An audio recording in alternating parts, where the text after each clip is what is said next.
It's after the election, and so the president wanted to be relevant, so he's scheduled a luncheon, a power lunch at the White House, and they've got on the menu a delicious dish called lame duck. And we'll see how that plays out. But we might get some insight as to what Republicans want from the president. And today we've also got Senator Rand Paul, who will not be at the luncheon, but who will be willing to give us some insight as to what the Republicans are looking for. Terry. Well, the president is meeting with both sides to go over their agendas, but the American people want more than talk. They want results. Charlene Aaron has the story. The big question is, will President Obama and congressional Republicans work together on key issues facing our country? The president says he's willing to hear GOP ideas, and Republicans are offering some proposals. The American people made it clear Election Day. They want to get things done. House Speaker John Boehner has laid out an agenda for the new Republican-led Congress. He promised the approval of the Keystone XL pipeline to bring oil from Canada to the U.S. Gulf Coast. Republican leaders also talked about working to repeal or trim Obamacare and reforming the tax code. But on a very contentious issue, the president says he will take executive action on immigration reform. What I'm not going to do is just wait. I think it's fair to say that I've shown a lot of patience. However, both Boehner and soon-to-be Senate Majority Leader Mitch McConnell warned the president that using executive orders to change the immigration system will be devastating for any attempts at bipartisanship. I believe that if the president continues to act on his own, he is going to poison the well. When you play with matches, you take the risk of burning yourself. And he's going to burn himself if he continues to go down this path. Charlene Aaron, CBN News. Well, joining us now from Capitol Hill is one of the leading senators in the Republican Party, Rand Paul of Kentucky. Senator, it's a pleasure to have you with us again on the 700 Club. Let me ask you one question to start off. What was life like in the Senate under the domination of Senator Harry Reid? What did you feel like? You know, in some ways kind of boring because we never got to vote on anything. There was no Republican input on any bills, no Republican amendments for the last couple years. So in some ways it was just sort of a giving up. And so I think it's going to be different. I think with us in charge, that Senator McConnell is going to allow Democrats to have votes on their amendments, and he's going to allow them to have input on legislation, because frankly, that's the only way things can pass in the Senate. So I think it's going to be a big improvement. Well, you've got what is called a lame duck Congress right now because you haven't really, the new members haven't taken their seats yet. Do you think anything's going to be done in this interim period? You know, I think during the lame duck period that there's a chance we'll pass some things. One of the things I've advocated for a long time is criminal justice reform. I think youthful kids who make mistakes with drugs, we ought to try to help them. But I think 10 and 20 years in jail is just going too far. Many of them lose their right to vote. Many of them lose their ability to get useful work, and then they go back into a cycle of drugs and poverty. So I'd like to see reform of criminal justice system. And there's actually agreement on both sides of the aisle. I spoke with Cory Booker yesterday about actually trying to push this in the lame duck session. Well, you know, that weighs heavily on the minority community, the African Americans and others. And I imagine you'd have strong Democrat support for that. You certainly would have it from this place right here. We've been pushing that because it is outrageous to take some kid who's got a little joint of marijuana and you give him several years in prison, but bring him on a hardened criminal. So that could be changed, some of it by, I guess not executive order, but Congress could change it. Do you think this is possible? Well, there is one bill on mandatory minimums. We have a law now that says that a judge has no discretion, and that sometimes, for example, there's a young man named Weldon Angelos who got 55 years in prison for selling $350 worth of marijuana. And so while I think punishment can be appropriate, that's an inappropriate punishment. His life's destroyed. There are a couple of people in prison, there's a half dozen that are in there for life imprisonment for nonviolent crimes. And I'm for trying to figure out another way. And fact, I always point back to an interview you did probably 15 years ago when they asked you if someone in your church had a problem, what would you rather have happen, incarceration or counseling? And I remember you responding that you'd rather see counseling. There's no question about it. Well, there's something else you're pushing, I understand. There are countries that persecute against Christians very harshly, and I understand you want a bill that will withdraw United States financial support from such nations. Is that correct? Yeah, what we did is we looked up how many countries get U.S. foreign aid that actually imprison for life or give the death penalty to Christians who either marry someone of another faith or someone protests that they were blasphemous. And we found a dozen or more countries that actually do this, including Pakistan. And as you'll recall, Asia Bibi over there is on death row for so-called blasphemy. What my bill would do would be to take away any U.S. aid to any country that puts Christians to death or puts them in prison for life. And here's the interesting thing. I forced a vote on it in the Foreign Relations Committee and only got 2 votes. The majority of Republicans and Democrats voted against having any conditions on this foreign aid. But I think if you ask the American people, should we send money to countries that persecute Christians? I think you'd hear a resounding no. Well, there's no question about it. The American people would be up in arms, but they don't know. But we're so afraid of offending the Pakistanis. They should be our allies. I've been over in Pakistan several times, and business and religion, and I've seen, you know, there's some good people, but they do have the nuclear weapons, but they're supposed to be our allies, but they've been siding with the Taliban, and their religious persecution is outrageous. Well, do you really think there's a possibility of getting that baby through, what you're talking about?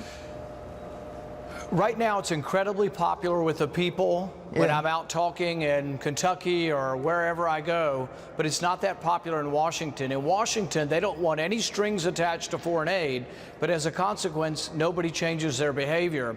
And like I say, the story of Asia Bibi or the story of Miriam Ibrahim are dramatic stories of persecution, and I can't see 1 penny of my money going to a country that would persecute Christians or Jews or other religious minorities.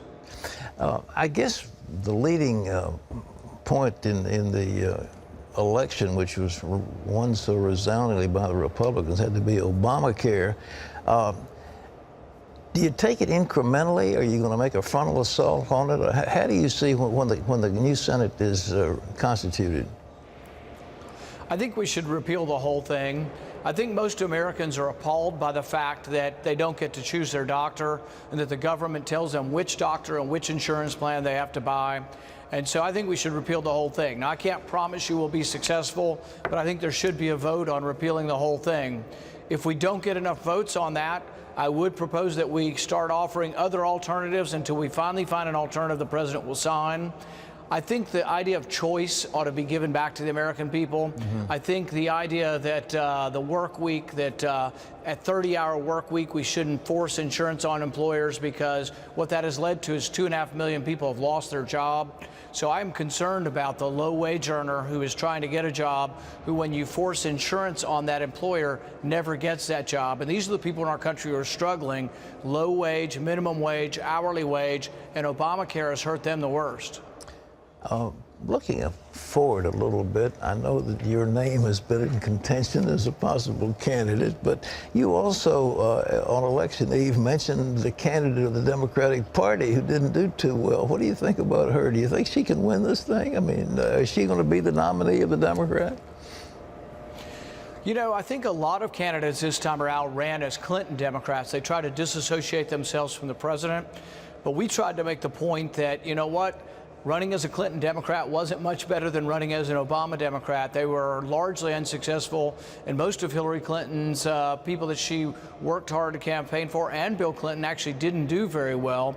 And I think they kid themselves that no one really has made judgments based on either Bill Clinton's character or Hillary Clinton's policies. Over time, I think those really have maybe come to be more of a weight than people actually acknowledge. Tell me what's coming, 1, 2, 3, when January rolls around. It will be the Republican initiatives in the Congress, and I think the House and the Senate will be pretty much together. What will be the 3 or 4 top priorities? For me, the #1 priority, other than Obamacare, will be I want to stimulate our economy by inviting American profit to come home. We have $2 trillion worth of American profit overseas, and it won't come home because our taxes are too high. So I think if you lowered that tax rate, you've got the potential of a $2 trillion stimulus for the economy, but not a government stimulus. This would be American companies bringing their money home and stimulating our economy. You could also take a small portion of that in taxes, a 5% tax, and you could put that money into the road fund. Our road fund is seriously underfunded. So I think it could be a win-win situation. You lower a tax rate, bring in more revenue, and then you also are able to build some roads and bridges. I'm going to be meeting with leadership this morning and pushing that idea. There is some bipartisan support for it. I actually have some Democrats supporting this, so I'm going to work hard to see if I can get it done. Well, we wish you the best, and congratulations on all these victories that have come about in the last few days. Well, thank you. Thanks for having me on. Senator Rand Paul, ladies and gentlemen, a voice of reason that you find from Kentucky. His father, Ron Paul, was a good friend over the years, and Rand is a practicing physician, goes out on missionary trips and so forth, but some tremendous thoughts. That's some great ideas. Oh, really, that they really would be considered seriously. And the people are responding to it quite frequently. So anyway, his name is in the pot for the presidential run. I don't know if, I won't prognosticate, but he'll be one of the contenders for sure. Well, in other news, President Obama is reaching out to Iran in the battle against the terrorist group ISIS. Ephraim Graham has that story from the CBN newsroom. Here's Ephraim. Pat, the president has written a letter to the supreme leader of Iran about the fight against those ISIS terrorists. Both the U.S. and Iran are involved in battles against the Islamic State fighters. But the Obama administration has repeatedly insisted it is not and will not coordinate its military actions with Iran. The Wall Street Journal reports it's at least the 4th time the president has written to Iran's leader. The White House did not tell its Middle East allies about the letter, and some international leaders worry the Obama administration will soften its demands to Iran over its nuclear program. A former Navy SEAL has revealed himself as the man who shot and killed Osama bin Laden. Some Special Operations Service members and veterans aren't happy to see someone from their own breaking the code of silence. But O'Neill is telling his story, and he says it is important for people to know what happened. I'm proud of what I did, but my mission didn't end because I left the battlefield. The decorated veteran and motivational speaker Robert O'Neill says he fired 2 rounds into the forehead of the al-Qaeda leader during the 2011 raid on his secret compound in Pakistan. And he's sharing his story with Fox News, Esquire magazine, and the Washington Post. O'Neill will be appearing Monday at Regent University at its executive leadership luncheon. The Reverend Billy Graham turns 96 today. To celebrate, the evangelist is releasing a program called Heaven, a new message from Billy Graham. The 30-minute program features interviews with Graham at his home in North Carolina. It also includes crusade footage from Graham's younger days. His son, Franklin Graham, says his father is in good spirits and his mind is still sharp. He uses a wheelchair, and in recent years, he's been hospitalized for several health-related issues. He'll spend the day at home with his family and friends. And Pat, of course, we all wish him a very happy birthday. He's a dear friend and a great servant of the Lord, and we do wish him the best. I was there at his 95th. They had a party down there in Asheville, North Carolina, as I recall, and it was a nice dinner, and Billy had a few words, but I tell you what, Terry, I was working as one of the volunteer types on the 1957 New York crusade, and everybody said, well, that'll be Billy's last. I mean, talk about the Energizer Bunny. I mean, goodness gracious. Little did they know, right? Yeah, he's had every kind of health problem you ever heard of, but he's indomitable, and so Billy, we wish you the best, and I hope the prayers of many will be for you and with you at this special time in your life. God bless you. The legal battle over same-sex marriage is now almost certainly headed for the U.S. Supreme Court. A federal appeals court has upheld bans on gay marriage in 4 states: Ohio, Michigan, Kentucky, and Tennessee. That ruling reversed district court decisions striking down those bans. And that split in the legal system increases the chances the high court will decide the issue once and for all. Operation Blessing is bringing hope and nourishment to families in Rwanda.